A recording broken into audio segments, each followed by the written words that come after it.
अस्सलाम वालेकुम नाज़रीन, आज़ाद स्टूडियो की स्पीड न्यूज में आपका खैर मक़दम है। चीफ मिनिस्टर तेलंगाना रेवंत रेड्डी अपने बैरूनी दौरे को मुकम्मल करते हुए जुमा को हैदराबाद पहुंचे, जहां कई कांग्रेस कायदी ने उनका पुरजोश अंदाज में खैर मक़दम किया। राइजिंग तेलंगाना के नाम से वफद ने डाउस स्विट्जरलैंड में जबरदस्त धूम मचाई और रियासत के लिए जबरदस्त सरमायाकारी हासिल की। डाउस में वर्ल्ड इकोनॉमिक फोरम के इजलास में तेलंगाना ने गैर मामूली कामयाबी हासिल की और हुकूमत की तवक्के से कहीं ज्यादा बैनुल-अक़वामी इदारों ने रियासत में सरमायाकारी से इत्तेफाक किया। चीफ मिनिस्टर रेवंत रेड्डी की ज़ेर-ए-क़ियादत तेलंगाना राइजिंग वफद ने डाउस में 1 लाख करोड़ की सरमायाकारी का निशाना मुकर्रर किया था, लेकिन 16 मुख्तलिफ इदारों ने मजमूई तौर पर 1,78,950 करोड़ की सरमायाकारी से इत्तेफाक करते हुए याददाश्त मुफाहिमत पर दस्तखत किए हैं। नए मुआहदात के नतीजे में रियासत में 49,500 से ज्यादा रोजगार के मौके पैदा होंगे। तेलंगाना रियासत के क़याम के बाद से सरमायाकारी के मामले में जारिया साल रियासत का गैर मामूली मुजाहरा देखा गया। गुज़िश्ता साल के मुकाबले 4 गुना ज्यादा सरमायाकारी के मुआहदात हुए हैं। रियासत में कांग्रेस हुकूमत की तश्कील के बाद रेवंत रेड्डी भाई से चीफ मिनिस्टर पहली मरतबा गुज़िश्ता साल डाउस इजलास में शिरकत की थी और उस वक्त जुमला 40,000 करोड़ के मुआहदात तय पाए थे। चीफ मिनिस्टर ने फ्यूचर सिटी के क़याम के अलावा सनतों के लिए मवाफ़िक़ सनती पॉलिसी का ऐलान किया, जिसके नतीजे में आलमी सतह के इदारों ने तेलंगाना में सरमायाकारी से इत्तेफाक किया है। इलावा चीफ मिनिस्टर तेलंगाना ने डाउस से कबल सिंगापुर का भी तफसीली मायना किया, जिसके दौरान young India skill university Telangana के लिए कई मुआहदे तय किए गए। चीफ मिनिस्टर ने सिंगापुर में दरिया को खूबसूरत बनाने के प्रोजेक्ट के सिलसिले में भी मुशाहिदा किया था। चीफ मिनिस्टर के वफद में रियासती वजीर IT श्रीधर बाबू के अलावा हुकूमती आला अहदेदार भी मौजूद थे। तवील अरसे से ज़ेर इंतबा प्रॉपर्टी टैक्स की वसूली के लिए GHMC ने फिर एक बार वन टाइम सेटलमेंट स्कीम मुतारफ करने का मंसूबा तैयार किया है। चीफ मिनिस्टर रेवंत रेड्डी के बैरूनी दौरे से वापसी के बाद इस स्कीम पर मंजूरी हासिल करने के लिए मकतूब रवाना करने का फैसला किया है। अगर हुकूमत से मंजूरी मिलती है तो प्रॉपर्टी टैक्स की सूद पर 90% डिस्काउंट दिया जाएगा। वाज़ेह है कि जब भी बल्दिया की आमदनी घट जाती है तो वन टाइम सेटलमेंट स्कीम शुरू कर दी जाती है। हज 2025 के ऐसे आज़मीन जिनका वेटिंग लिस्ट के तहत इंतखाब अमल में आया है, इन्हें सफरी अखराजात की पहली और दूसरी किस्त की अदायगी की मोहलत में तौसीह दी गई है। पहली और दूसरी किस्त की मजमूई रकम 2,72,300 रुपये की अदायगी के लिए 23 जनवरी आखिरी तारीख मुकर्रर की गई थी, लेकिन रियासती हज कमेटियों की नुमाइंदगी पर तारीख में 31 जनवरी तक तौसीह की गई है। Chief executive officer Haj committee of India Nazim Ahmed ने बताया कि आखिरी तारीख में मजीद कोई तौसीह नहीं की जाएगी।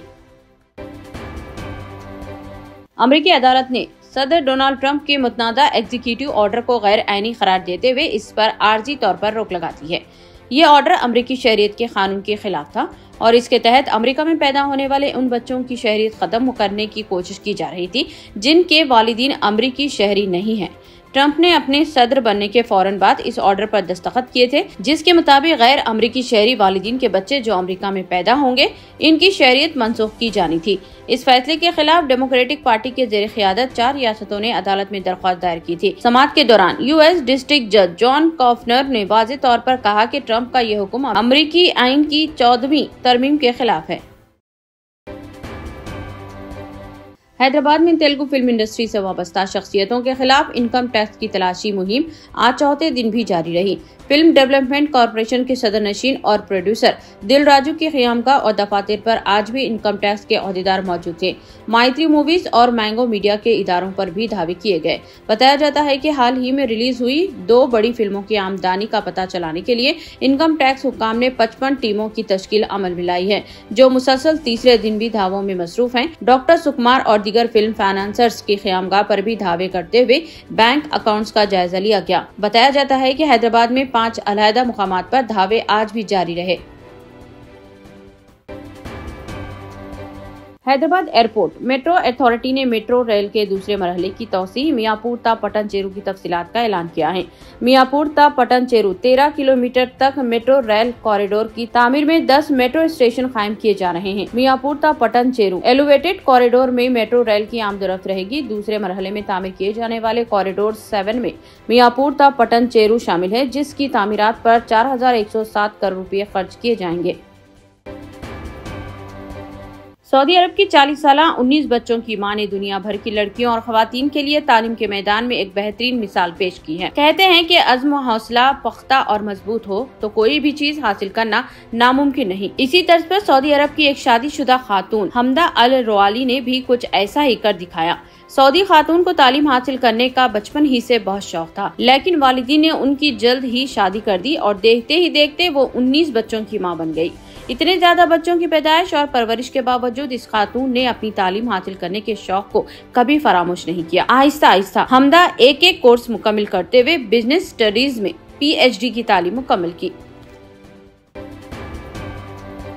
अत्तापुर रिंग रोड पिल्ले नंबर 110 के करीब मोगल नगर में वाक़े गोदाम और वर्कशॉप में दोपहर 1 ता 2 बजे के दौरान आग भड़क उठी। इत्तला मिलते ही फायर इंजन और पुलिस अमला वहां पहुंचा और आग पर काबू पाने की कोशिश की गई।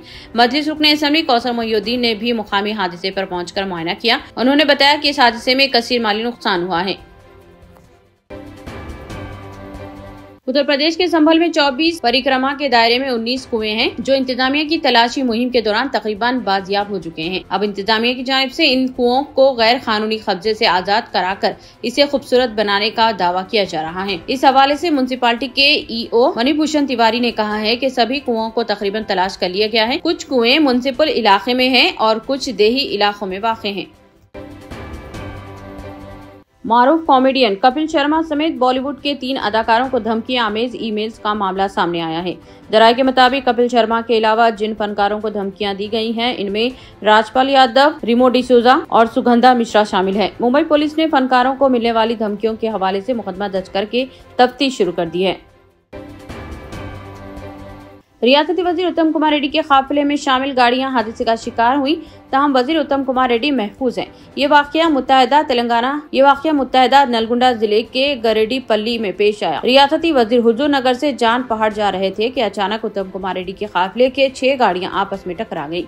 रियासती वजीर की गाड़ियों के ड्राइवर ने अचानक ब्रेक लगाया, जिसके नतीजे में पीछे आने वाली गाड़ियां एक दूसरे से टकरा गयी। वजीर जान पहाड़ के उर्स में शिरकत के लिए जा रहे थे कि गरेडीपल्ली पर कांग्रेस पार्टी के अरकान व कायदीन को देखकर उन्होंने ड्राइवर को गाड़ी रोकने की हिदायत दी, जिसके बाद ड्राइवर ने फौरी गाड़ी रोक दी थी। मरकजी इलेक्शन कमीशन EC की जानिब से जारी किए गए अदद-ओ-शुमार के मुताबिक हिंदुस्तान में वोटर्स की तादाद अब 99 करोड़ 10 लाख हो चुकी है। गुज़िश्ता साल मुनअक़िद हुए लोकसभा इंतखाबात के मौके पर यह तादाद 96 करोड़ 88 लाख थी। नेशनल वोटर्स डे की मुनासिबत से जारी करदा एक बयान में इलेक्शन कमीशन ने ये बात बताई है। वाज़ेह है कि नेशनल वोटर्स डे हर साल 25 जनवरी को इलेक्शन कमीशन के फाउंडेशन डे के मौके पर मनाया जाता है, जो इसी दिन 1950 में कायम किया गया था। ऑस्ट्रेलिया की रियासत विक्टोरिया के मेलबोर्न के मज़ाफ़ाती इलाके में जुमा की सुबह फायरिंग से 2 नौजवान शदीद जख्मी हो गए। विक्टोरियन पुलिस ने जुमा की सुबह एक बयान में कहा कि कलिंगवुड में गोलियां चलाई गई हैं, जो मेलबोर्न के मरकजी कारोबारी जिले से तकरीबन 3 किलोमीटर पर वाक़े है, और थोड़ी देर बाद 15 और 17 साल की उम्र के 2 नौजवान गोलियों के जख्मों के साथ पाए गए। शदीद जख्मी नौजवानों को करीबी हॉस्पिटल मुंतकिल कर दिया गया, जबकि तहकीकात का आगाज किया गया है। इतने कम दाम में इतने ज्यादा ऑफर्स, घर लेकर जाने में तकलीफ?